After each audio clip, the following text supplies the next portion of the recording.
Meus irmãos e minhas irmãs, paz e bem. Nós nos aproximamos da conclusão do tempo comum e também a conclusão da leitura do Evangelho de Lucas, o texto proposto para a liturgia deste ano. Lucas, o evangelista da misericórdia, nos propõe, como os outros evangelhos, uma conclusão de um modo apocalíptico. Recordamos que tem um livro na Bíblia ou melhor, dos livros do Novo Testamento, porque esse gênero é também presente no Antigo Testamento, mas temos um por excelência que até recebe o nome de Apocalipse e que é escrito com este gênero literário. E esse gênero literário é presente na conclusão de todos os evangelhos, que era muito presente no tempo de Jesus e que nós escutamos muitas vezes pensando assim, que é uma profecia para o futuro. Não é uma profecia para o futuro, é sim um modo vivaz do pregador provocar a conversão da pessoa, que era dizer assim: olha, converta-se hoje para que amanhã não aconteça assim com você. Jesus usa essa forma também de falar, mas é importante, para compreendermos o que se diz no Evangelho de hoje, estarmos atentos a um outro fato que acontece enquanto se escreve o Evangelho de Lucas. Lucas não é o primeiro dos evangelhos que foi escrito, o primeiro é Marcos. Lucas é escrito pelo ano 85 e naquela ocasião, o que aconteceu nesses 50 anos depois da morte e ressurreição de Jesus? Uma série de mudanças drásticas, e os cristãos são perseguidos, levados ao martírio. A isso se acrescenta um fato determinante no ano 70, a destruição do templo de Jerusalém. Alguns dos cristãos leram esse fato como uma punição de Deus pela não conversão do povo de Israel. Um templo belíssimo, e que, para entender esses fatos, eles faziam memória daquilo que disse Jesus. E a comunidade era levada a pensar que Jesus tinha feito uma profecia, datando até esta destruição, para combater este modo de pensar e dar esperança à sua comunidade. Lucas escreve o texto que nós temos hoje do Evangelho. Vejamos, se diz assim que quando alguns comentavam a respeito do templo que era enfeitado com belas pedras e ofertas votivas, Jesus disse: aquilo que admirais, dias virão em que não ficará disso pedra sobre pedra, tudo será destruído. Ora, Jesus está dizendo assim: vocês estão encantados com essas pedras, mas isso também é passageiro, tudo vai passar, até mesmo esse templo que parece que é impossível de ser destruído. Já no Evangelho de João, no meio do Evangelho, Jesus fala, usando a imagem do templo para falar também do seu corpo, e fala da destruição desse templo. Eles, porém, perguntaram: mestre, quando será? E qual o sinal quando isso irá acontecer? Ora, a pergunta deles, de tantas vezes a nossa, é quando. Jesus agora começa a falar que não importa o quando, mas importa que nós estejamos preparados. É uma ocasião de conversão. A pergunta do quando é banal, não diz muito, mas o modo como nós nos colocamos, e isso é o objetivo da literatura apocalíptica, isso sim é determinante para o nosso caminho de fé.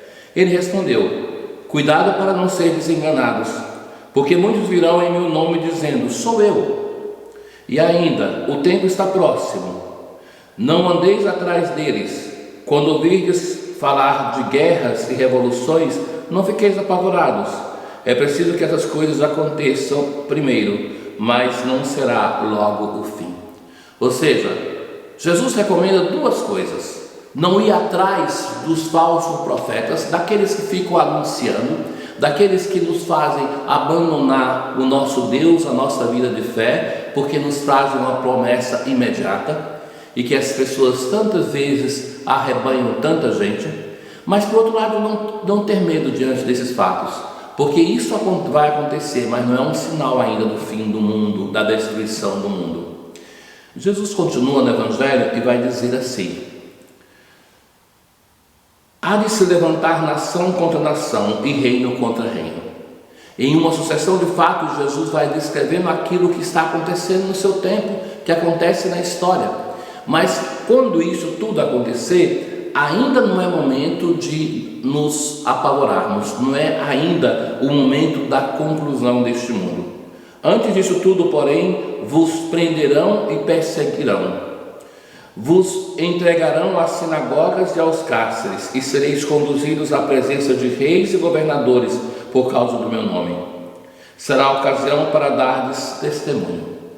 Ou seja, o objetivo desse texto não é fazer uma profecia sobre o futuro, nem falar daquilo que está acontecendo, como a destruição do templo de Jerusalém ou os fenômenos naturais, mas dar uma palavra de esperança para uma comunidade perseguida. Jesus vai dizer assim: antes de acontecer todo esse fenômeno de destruição do mundo, do cosmos, vocês vão ser perseguidos. E continua que é a ocasião para dar testemunho. Por isso o sofrimento se torna ocasião de testemunho, de dar à comunidade, à geração futura, à nossa geração, o testemunho de fé, e que nós somos convidados a testemunharmos hoje para garantir a fé para a geração que vem depois de nós.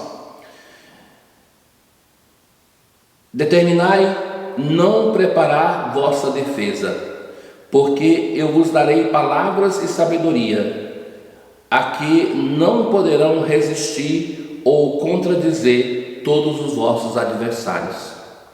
Ou seja, os adversários são aqueles que têm que preparar a acusação. Jesus vai dizer: não, neste momento vocês vão ser protegidos, porque eu venho em vosso auxílio. Sereis entregues até mesmo pelos vossos pais, irmãos, parentes, amigos. Alguns de vós matarão.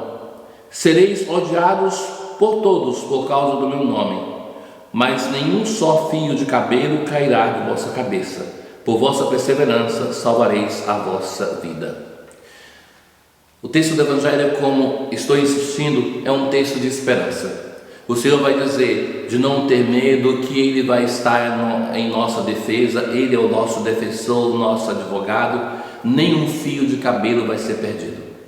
Aqueles que doaram a vida nesse tempo na comunidade de Lucca como martírio, tinham a certeza que doavam a vida por uma causa nobre, uma causa que vale mais do que a nossa vida, que é o reino de Deus, e que por causa desse reino vale a pena se destruir, vale a pena se doar, porque quem ama é capaz de doação. O Evangelho de Lucas, que é o Evangelho da misericórdia, por isso também de esperança, sustenta a comunidade perseguida e nos recorda também que nós vivemos um tempo de perseguição. Os cristãos são perseguidos em terras que não são cristãs, mas por que não falar, mesmo no ocidente cristão, nós somos perseguidos. Optar pelo Senhor é optar também por ser caluniado, por ser perseguido, e que nós neste momento devemos manter a esperança, na certeza que da nossa perseverança, do nosso testemunho, da nossa disposição de evangelizar, depende também a fé da geração futura. Uma boa semana para todos, um bom domingo